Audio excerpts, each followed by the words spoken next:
নাটক প্রিমনিশন, রচনা শ্রী শ্রী শুভাশিস ঘোষ ঠাকুর, নির্দেশনা শ্রীমতী নন্দিনী লাহা, স্বর অঙ্কনে সুমনা চরিত্রে শ্রীমতী নন্দিতা গাঙ্গুলি, রিমের চরিত্রে শ্রীমতী সঞ্জুক্তা বালা, সঞ্চিতার চরিত্রে শ্রীমতী মনীষা সাহা এবং চন্দ্রানী আমি চৈতালি ভট্টাচার্য।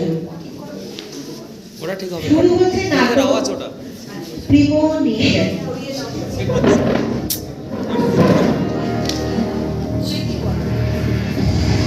এই ইয়ে করছি, ভিডিও করছি।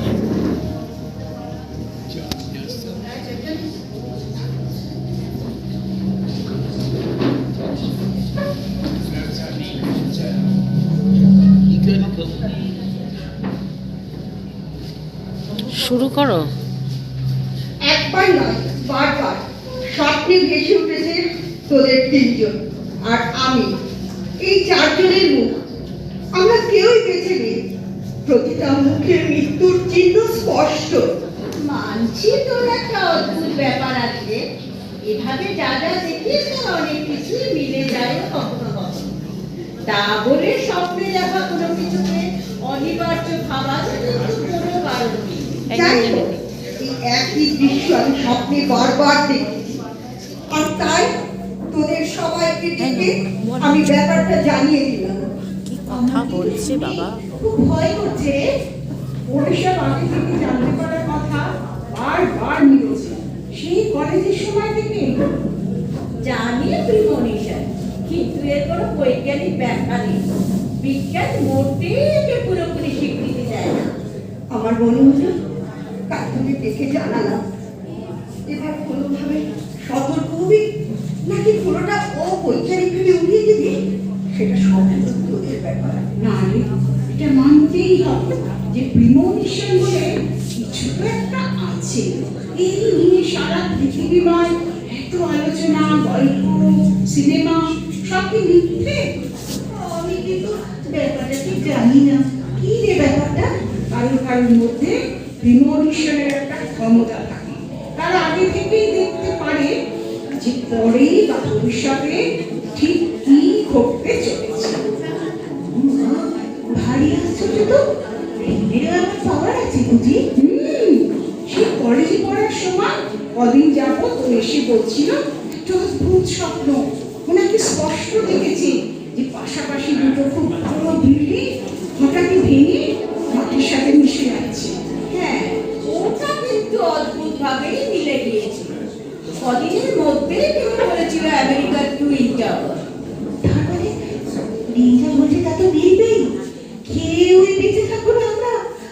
আমার না শরীরটা কেমন করছে রে, আমাকে একটা ট্যাক্সি ডেকে দিবি? বেশি বেশি করিস না তো। প্রিমনিশনের মোটেই কোনো বৈজ্ঞানিক ভিত্তি নেই।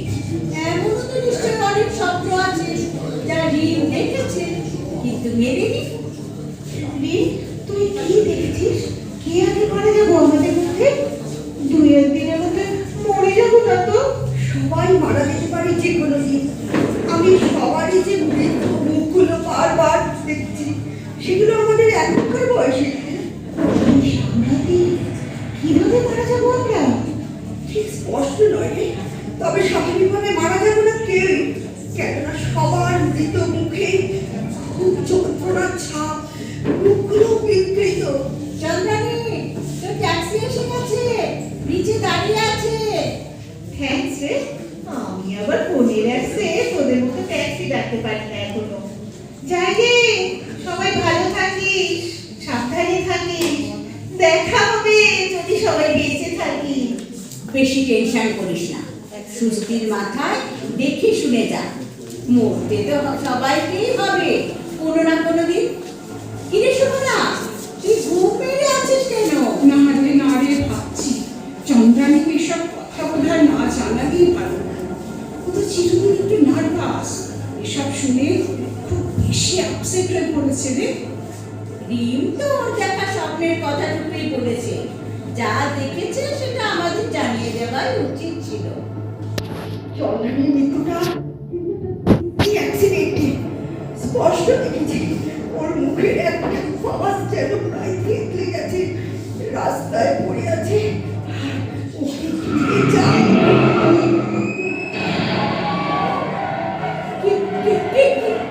কি হলো না? জানি না। একটা বাড়ির সামনেটা থেকে মনে হলো। চল দোতলার বারান্দায় বেরিয়ে দেখি। ইস, ও মা গো! এই যে চন্দ্রানী, খেয়াল কর, ওর মধ্যে কি দৃশ্যভাবে দেখতে আছে। চারপাশ রক্ত। মনে হয় অ্যাক্সিডেন্টের আগে একটা গাড়ি এসে। চল শিগগির চল। এখন ওকে বাঁচানো যেতে পারে। বাঁচানো যাবে না, আমি জানি। কেননা ঠিক এই দৃশ্যটাই আমার স্বপ্নে বারবার ফিরে আসে। খুব এক চন্দ্রানী মারা গেছে, যেন এক অভিশপ্ত জীবন। আমার বন্ধু বান্ধব প্রিয়জন সবার মৃত্যুর কথাই জানতে পারবো আগে, অথচ তাদের বাঁচাতে পারবো না।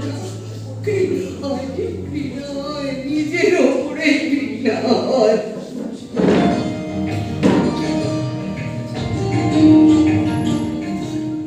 সুমনা কিন্তু আজ আবার আমাকে জোর করে এখানে নিয়ে এলো। হ্যাঁ এলাম, কেননা আমাকে জানতেই হবে যে তুই স্বপ্নে আমাদের দুজনের মৃত্যুর ছবিটা ঠিক কি দেখেছিস। মৃত্যুর কারণ তো আমার কাছে খুব একটা স্পষ্ট নয় রে। আমি একটু বুঝিয়ে বলি। ইন্দ্রাণীর মৃত্যুর যে দৃশ্যটা তুই আগে থেকেই দেখেছিলি আমাদের দুজনের মৃত্যুর ব্যাপারে, সেটা কি দেখেছিস রে? এই যদি সেটা আমি থেকে একটু জেনে যাই, তবে আমরা সেই নির্দিষ্ট মৃত্যুটাকে এড়াতে যেতে পারি। বল, তোরটা এরকম কিছু দেখছি বলে মনে করছে না, কিন্তু সঞ্চিতাটা হাইড্রোফোবিয়া, জলের খুব ভয়। অথচ দেখেছি যেন কোন মাছ সমুদ্রে ভাসছে। ওটা সাদা হয়ে গেছে। কিছু লোকজন জল থেকে তুলছে ওর বডিটাকে। যা, এভাবে জলে ডুবে যে অন্তত আমি মরবো না এটা শিওর।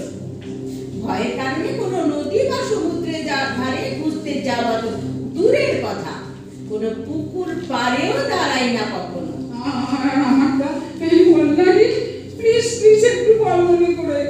তোরটা অনেকটাই আচ্ছা, বরং আমার নিচেরটা অনেক স্পষ্ট। দম বন্ধ, কষ্টে যেন মুখটা বেঁকে গেছে। সারাটা শরীর শক্ত ঘাটটা থেকে কেমন বেঁকে চুরে বিশ্রী ভাবে পড়ে আছি।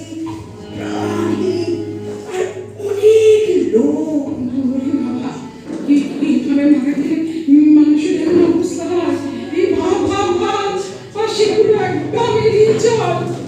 তার চাইতে অনেক বেশি দরকার এসব চিন্তা ভাবনাকে মন থেকে একদম ছেড়ে ফেলা, আর স্বপ্নগুলোকে দুঃস্বপ্ন ভেবে ভুলে যাওয়া। আমি আসলে আগের থেকে জেনে নিয়ে নিজেরই অকাল মৃত্যুটাকে এড়াতে চাইছি রে।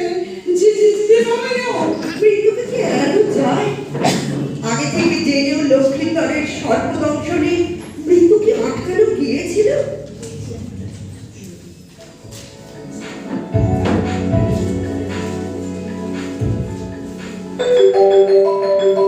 হ্যালো রিম, শুনেছিস খবরটা? না তো, কি খবর? আরে সঞ্চিতা তুই ঠিক বলেছিলি।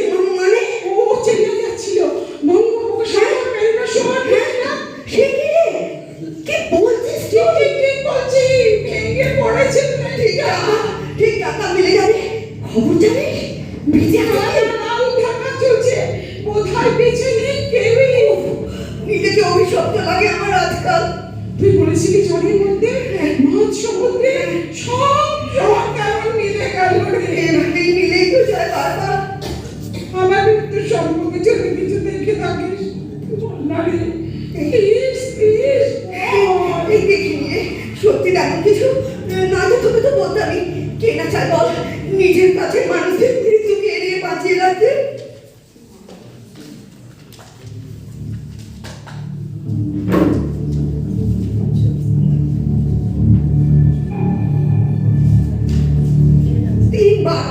তিনবার তোকে ফোন করলাম, নট রিচেবল। তুই তো ট্রেনে ঘুরতে যাচ্ছিস। না রে, এসব গন্ডগোলে ট্রেনটা ক্যান্সেল। এদিকে হোটেল সব তো বুক। আমি একটা গাড়ি ভাড়া করে এখন হাইওয়ে দিয়ে চলছি রে। এই শোন শোন, নেমে পড় গাড়িতে থাকিস না। নেমে পড়বো? এখন বাজে রাস্তায় কি হয়েছে কি হয়েছে? বলছিলাম না একটা অ্যাক্সিডেন্ট, কে যেন পড়ে আছে, মুখটা স্পষ্ট নয় যেন আমি। বললি তো সেদিন তারপর আজ দেখলাম হাইওয়েতে কার আছে রে, যে পড়ে আছে সেটা আমি নয়, তুই। সেদিনে রাতে একটা হাইওয়ে ও চেষ্টা গাড়ি সবাই সাংঘাতিক স্পিড ড্রাইভার গাড়ি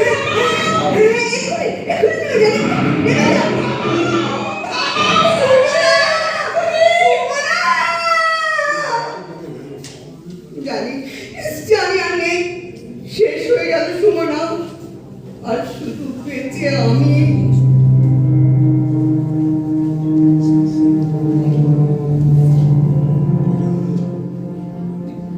কি অদ্ভুত ভাবে আবার দেখলাম নিজেকে, মুখে যন্ত্রণার ছাপ, হাতটা বেঁকে গেছে।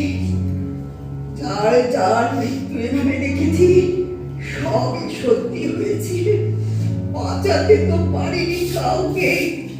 জানি জানি আমার মৃত্যুটাও অনিবার্য।